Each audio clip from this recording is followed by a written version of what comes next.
band.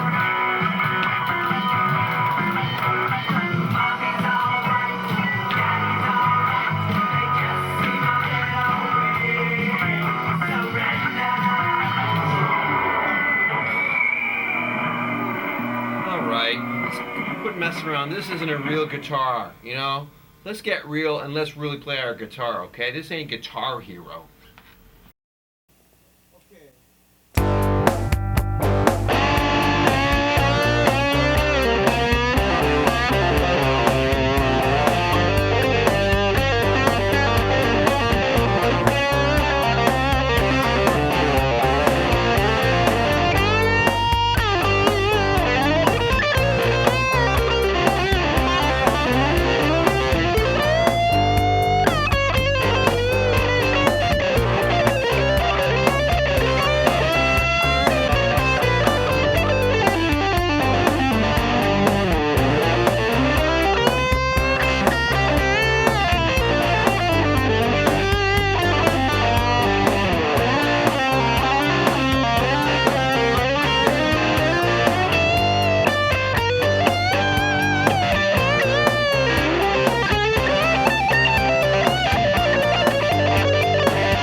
All right, well, that was a lot more fun than Guitar Hero. I'm sorry.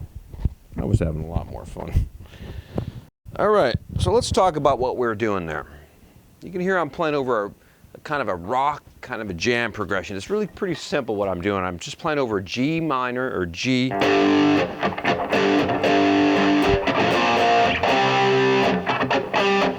a C sound. I'm playing to a G power chord to a C power chord. Okay, so in terms of what I can play, it's kind of open because the chords themselves, G5 and C5, are kind of open for interpretation. This is what's fun about a progression like this, is that you can play over it on a lot of different levels, right? You probably heard me when I was playing sometimes very minor sounding stuff, and other times I was playing almost major sounding stuff, and it still sounded good either way. It was kind of nice to have a contrast of a variety of things I could play. Okay, now let's talk about that for a minute. Why can you play minor over this and over both of these chords? Well, if you want to just look at the two chords as power chords and go, okay, well, just imagine if they were minor chords above the triad. In other words, instead of 1-5, it's 1-5, and then there's a minor third in there on the G minor. Now you have what sounds like a minor progression.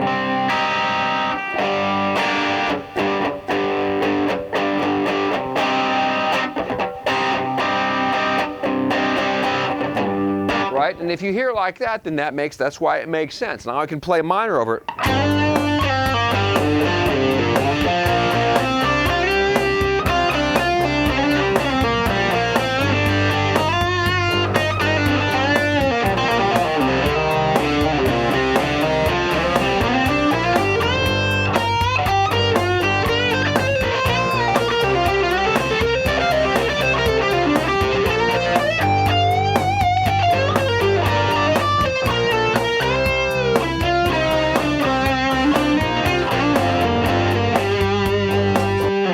Okay, so I just pretended the whole thing was all minor all the way through.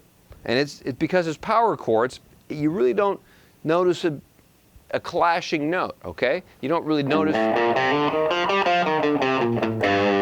mean, you'd have to be more clear about the chords and the quality of the chords for it to really clash, okay?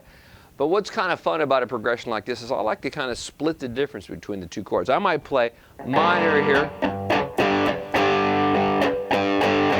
and And then I'll play a little bit more like a major. I'll play it almost like it's C7, okay?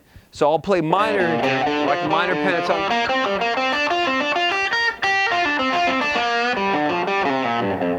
And then on the C sound, I'll pretend that it's going to not just C power chord, but it's C7. And then I use one of the arpeggios that we just learned. And so listen to how that makes it a little bit more interesting as you play through the progression, okay? So once again, it's just power chord. That's all it is. But I'm going to pretend it's like this.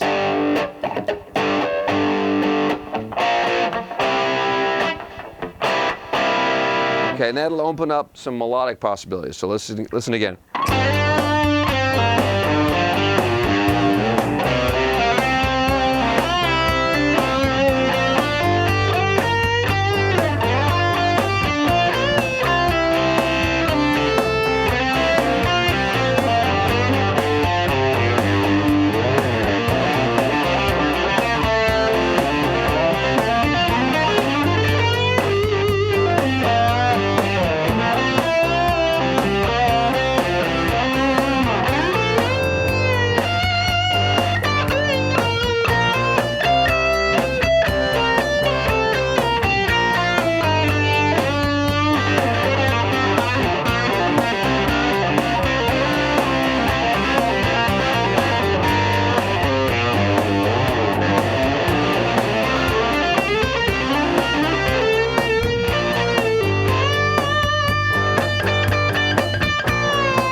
Okay, so you could really hear, especially on the C chord, how I was emphasizing the third of the C chord, because that really makes it sound brighter on the 4 chord. It makes it sound less like that, but more like a major chord. Okay, now let's check. Let's reverse it. Let's see if we can try to make the 1 chord.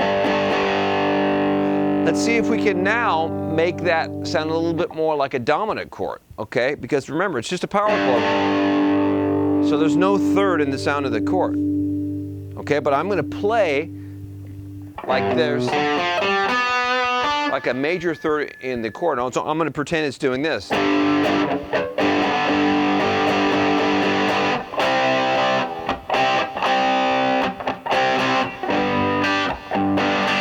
Okay. Okay, and you'll hear the notes become a little bit more major sounding because I'm going to start playing more dominant, in fact, dominant arpeggios against the G power chord. Okay, listen to this. I'm going to do it slowly so that you can hear when it changes. Okay, I'm going to start off minor and then I'm going to go into major. Okay, 3, 4.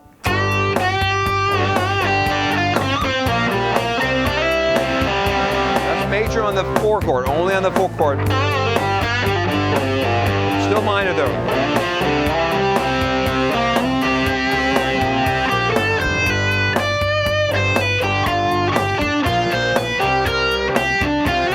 You hear how that was major that time?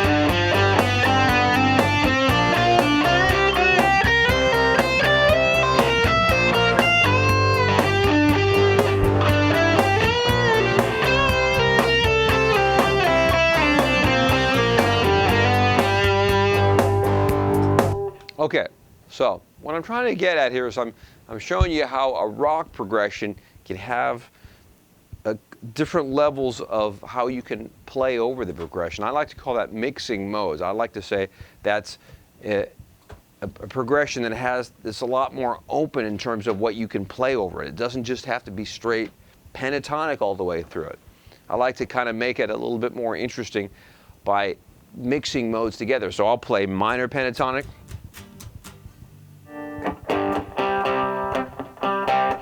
and then I'll play bluesy over it,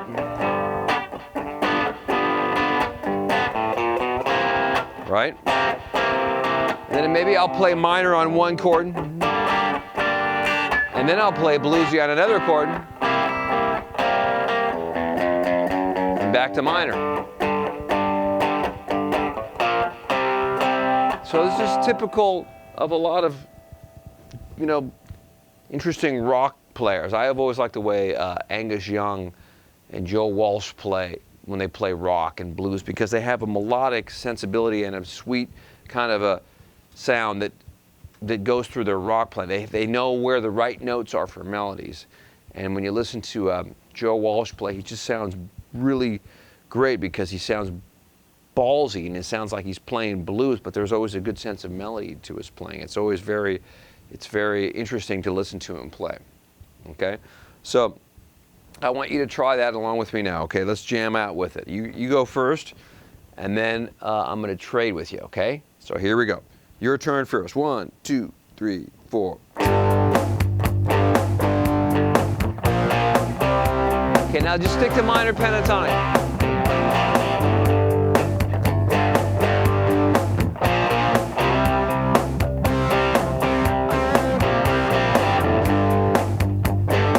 Okay, now emphasize the dominant sound on the 4 chord.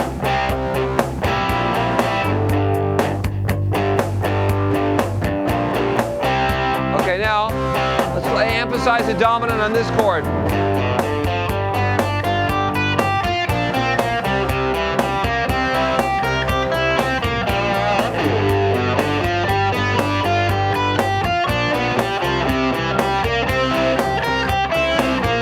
Back to minor pentatonic.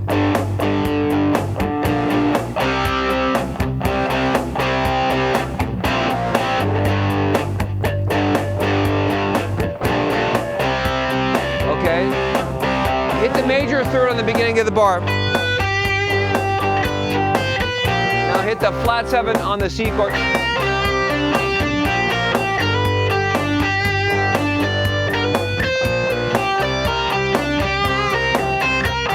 Yeah, that makes the chord progression kind of come out a little live.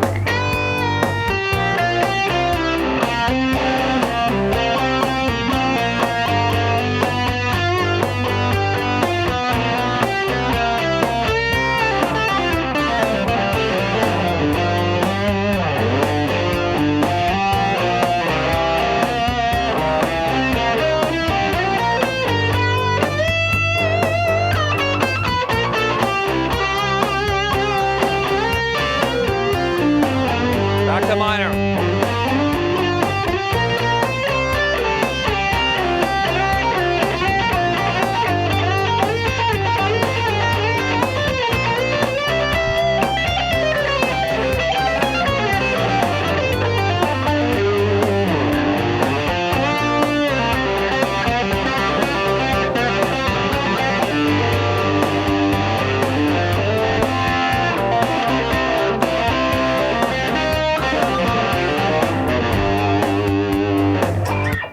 Okay, so, something like that has a lot of possibilities, and it's really the better you get at finding how to look at a progression like that and make it interesting, finding different ways to make it interesting and original and unique to the way that you play, the more original you're going to come up with your own way of playing, okay? I want you to try to think about that when you're improvising and you're coming up with your solos. Just try to think of some original way of coming up with the stuff that you're practicing and developing it, okay?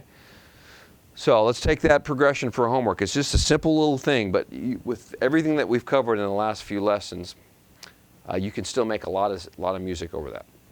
All right, so I'll see you in the next one. That was Dave Hill, and that was our little rock guitar experience. I'll talk to you on the next lesson.